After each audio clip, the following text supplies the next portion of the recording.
Welcome back, Hallmark Hot Takers, to episode 22 of season 4 of Hallmark Hot Takes, where we watch, rate, and review all of the countdown to Christmas movies from the Hallmark Channel. And as I said, this is episode 22 of 31, so there are only 9 more to go in this season. So the countdown has begun. Countdown to Christmas, countdown of the countdown. The countdown of the countdown, right. But before we get into this movie, you need to explain our rating system. Candy cane based rating system. From half candy cane to 5 candy canes. Combined together to get a score out of 10 possible candy canes. And that is based on how much we liked or disliked this movie. So tonight's offering is A Biltmore Christmas, starring Bethany, Joy-Lenz, and Kristoffer Polaha. I like both of these actors, by the way. And guest other stars. There were other guest cameos, which I'll get into. Okay, just making sure I make sure they get their billing here. They'll get their bill. Well, I mean, did you write it down? No, I just want to make sure. All right. Well, let's rapid recap this thing. So meet Lucy, a semi-jaded film writer who is tasked with writing the remake of a beloved Christmas classic, His Merry Wife. And she goes to the studio head and he reads her ending and he doesn't like it because she changes the story and gives it a not happy ending. So he tells her, and she says she wants it to be more real, and times have changed since 1947, and, you know, life is complicated. And he tells her, shut your face. You know where you're going to go? You're going to go to Biltmore, where this film was completed in 1947, and you're going to be inspired to really rewrite this ending. So she goes there, and with the help of a magical hourglass, is transported back in time to 1947 and the filming of this movie, where she meets Jack Huston, the star of the film. And, you know, she kind of has to pretend that she's from the studio and kind of hijinks ensue because everybody thinks that she's like from the studio and that they're trying to change the actress and they're trying to get all this stuff done. And Jack kind of knows that she's not who she says she is, but he's kind of the smitten kitten rather early. And so she starts kind of also falling for Jack, and we find out that she's jaded because her mother left when she was little, and she thinks that people should just leave before they get hurt. Meanwhile, Jack is very hopeless romantic, a good guy, and she starts to realize that, you know, there's a little bit something more going on. And the writer who originally wrote the ending of the original movie the way that Lucy wanted to write it, Lucy ends up being the catalyst for why he changes it to a happy ending after she convinces him to connect with his ex-wife. And so the movie is filmed, and Jack basically tells her he loves her, but she has to go back to her timeline because there's no time because the hourglass is going into storage. So she has to wrench herself away, and she goes back to the future and writes the happy ending. And then 1 year later, they are, I don't know what they're doing, back at Biltmore. And who shows up but Jack? He gives up his whole future because in the past it is said that he died, but he didn't really die. He came back the future. He did not die. To spend his life with Bethany, or Lucy, in the present. And then they kiss, and that is A Biltmore Christmas. Back to the future. Right. All right. Back to the future Christmas. Yes. Is what? All right. We gotta let the dog in. Yeah, we do. Well, we'll do a review after that. Let's do that. All right. Let's dive into the review of A Biltmore Christmas. Where are we going first? All right. Is this dog gonna ring the bell? I hope not. No. Okay.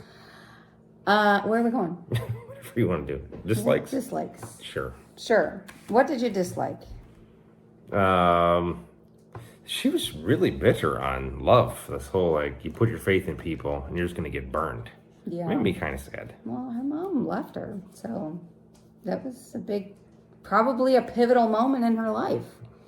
I guess. She's jaded. I don't know. What else did you not like? What did you not like? So, Margaret is her name Margaret, her sidekick? So Margaret is like this super fan who like is at the hotel doing this whole, you know, his Merry Wife tour or whatever. And Lucy ends up telling her about the hourglass and the time travel.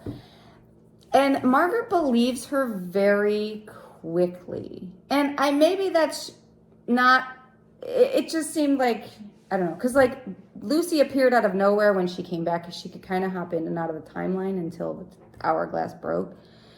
And then like Lucy just appeared out of nowhere. So Margaret saw her just appear. And then she was very like kind of nonplussed about the whole thing, which I thought, I don't know. She appears out of nowhere. I know. If someone if you're in, if I was doing this, I would doubt my senses. Review by myself, and all of a sudden someone appeared next to me, and they said they were from the future or the past or anywhere. You would just automatically believe them? What else would I believe? That they you're just going appeared. crazy. That you're going crazy. Like they're a ghost. I would think I was going crazy. She does at one point think she's a ghost. Yeah. She's trapped there. So Yes, again, she's trying to help her. That's kind of I think where I would go probably is I would think there's some sort of ghost. I didn't really love the chase scene at the end. So when the studio exec shows up at the hotel and finds out that she's not from the studio, like they like chase her around the hotel, and I thought that was a bit strange that they would do that. Okay. And then I am a bit confused about how the hourglass works. Okay. So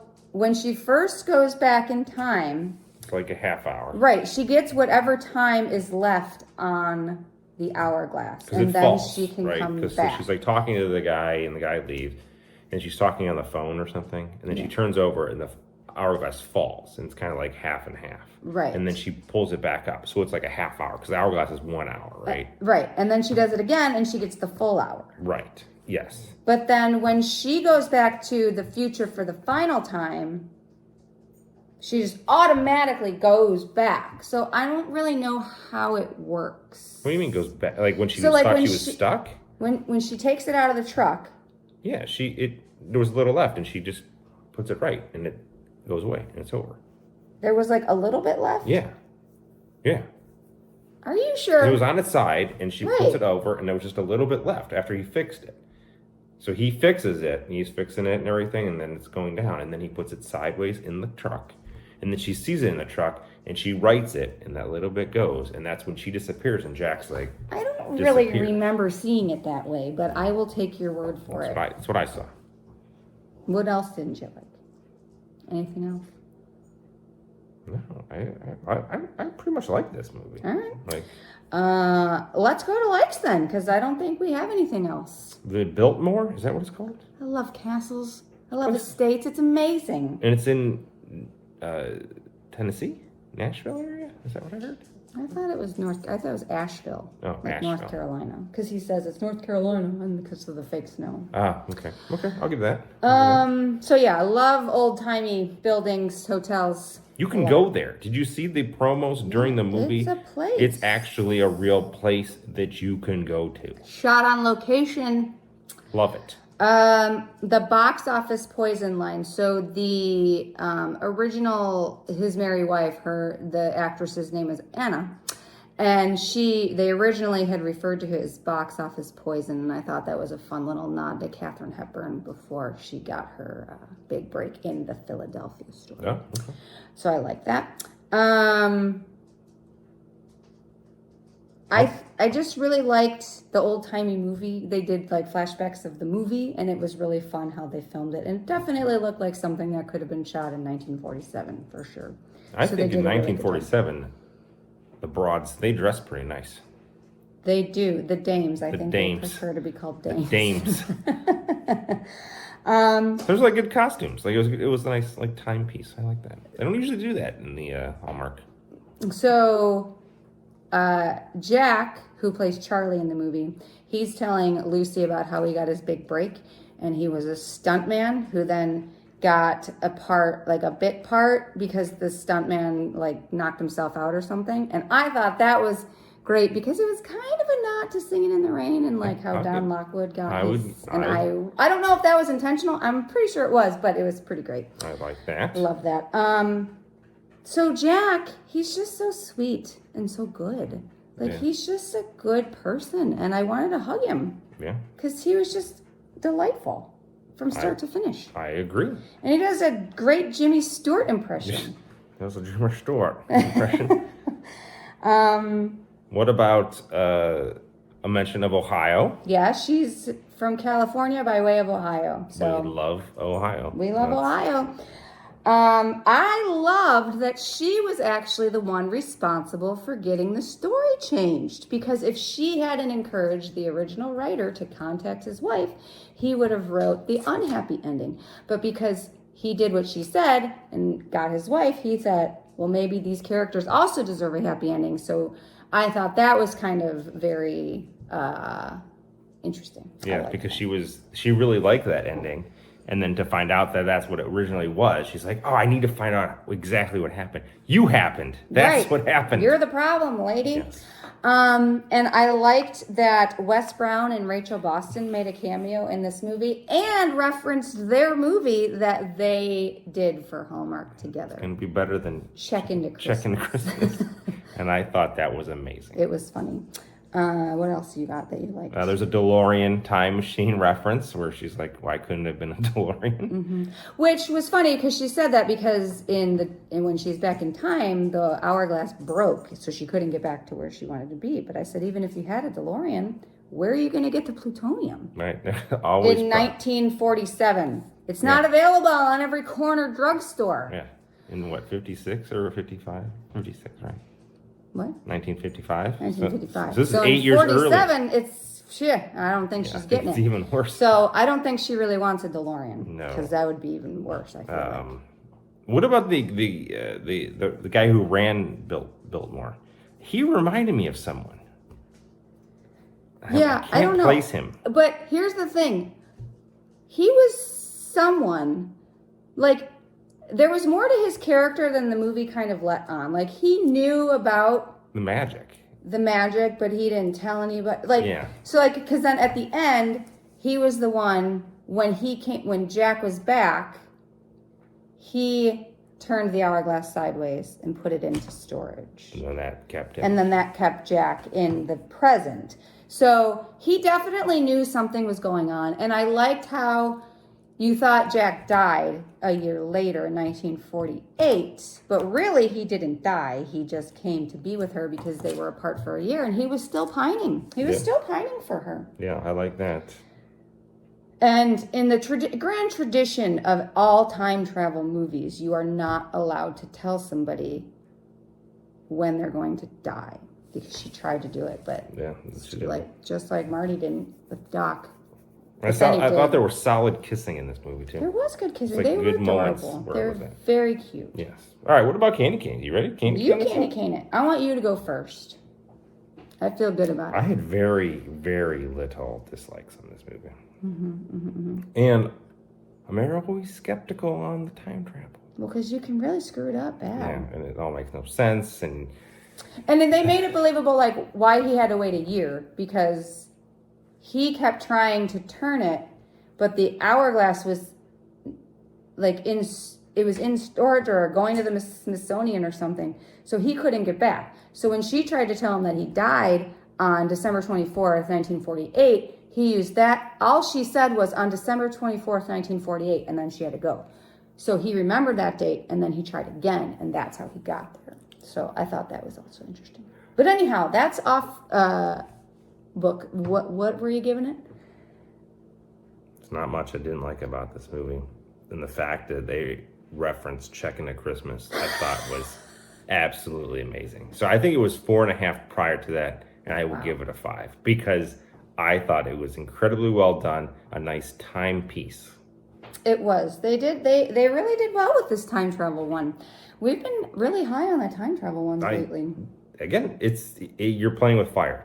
Because time travel gets you a few candy canes, but also could lose you a few. Yeah, it's not like the one candy cane swing or miss. It could be a 2-swinger. So we got 2 really likable leads, a really cute romance, a male lead Jack was just, I just wanted to wrap him up and put him in my pocket because he was so, like, loving and caring and fun, and I just loved him. So I really liked this movie, and I'm going to also give it a 5. What? There's so many 10 candy cane ones this year. I know, but there's so many also bad so many ones. ones. So it's like highs and lows, but 10 candy canes. I think this is our third I don't know. or fourth 10. It might be. It might be our, I don't know. It's okay. It doesn't matter. I think this is our fourth, actually. It's great, though. But it's a good movie, and the leads are great. Bethany and Kristoffer do a great job. So I want to see him back. watch it, and you're going to like it. And if you don't, too bad for you. Don't tell us. Yeah. All right. Peace. Oh, no, wait. Previews. Hey, Hyde, what's up next? Hey, Jay. It's called My Norwegian Holiday, starring Rihanna. No, not Rihanna. That's Rhiannon Fish and David S. Elsendorn. You butchered this. No, that's how you say it. Elsendorn. He's Norwegian. He's a Norwegian dude. With Rihanna. With Rihanna. Okay, so JJ is grieving the loss of her grandmother. JJ played by Rihanna. Sure. I don't. If you think Rihanna's going to be in this movie, you're going to be disappointed. So she decides to go to Norwegia. Norwegia? I want to go to Norwegia too. Listen, she. What the thing is derailed, folks. All right, Okay. so she's decided to go to Norwegia. Norway, where she meets Norwegian and Bergen, Henrik Bergen. Were So- the Bergens the from the trolls? The ones that ate the troll? Yes. So Okay. they're a bunch of troll-eating monsters. And This I is don't amazing. know. We don't know what's going to happen. So they explore the trolls' history. Oh my God! This is Her grandmother's a Bergen. She ate trolls. with Poppy. Yeah. What was the And Justin Timberlake. Yeah, what was Timberlake's character's name? I don't remember. Branch. Branch and Poppy. This Branch? is Branch and Poppy. I love it. I'm in for all the trolls. I can't wait for Trollstice. This is going to be exciting. Well, this is amazing.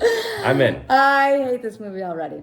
So we'll That's see how all it you goes. got for us. That's the review. Half real review, half Rihanna, and a little smidge of the troll movie. And if just so you guys are aware, I hate the Trolls movies so much. Stop it. Our fans might like the Trolls movies. Listen, all 61 subscribers can't love the Trolls movie. Well, 60 of them do. All right. See you next time.